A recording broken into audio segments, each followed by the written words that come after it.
Hoy, mag-usap nga tayo. Bakit parang galit na galit ka? Tsaka ano bang pag-uusapan natin? May binuntis ka daw na babae?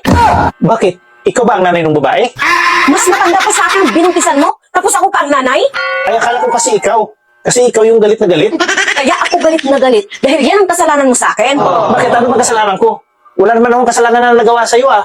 Hindi ba kasalanan na binuntisan mo yung babae? Eh, bakit ako nagkasala sa'yo? Eh, hindi naman ikaw yung binuntisan ko ah. Sa babae ako nagkasala, hindi sa'yo. Ganon ba yun? Oo naman. Siyempre. Lusot. Ibig sabihin, malaki ang kasalanan ni kumpare sa akin. Alam mo, mas mabuti pa matulog ka na. Kung sino-sino na yung taong tinutulog mo, may kasalanan sa'yo eh. Paano naman nagkasala is kumpare sa'yo? Eh, binuntis rin niya ako eh. Wala akong kasalanan sa'yo. Remember, hindi ikaw nakabuntis sa akin. Siguro nagustuhan mo rin yung ginawa sa'yo kasi nabuntis ka eh. Hindi ko gusto ang ginawa ni kumpare sa akin. Maniwala ka. Kung hindi mo talaga gusto, bakit ka nabuntis?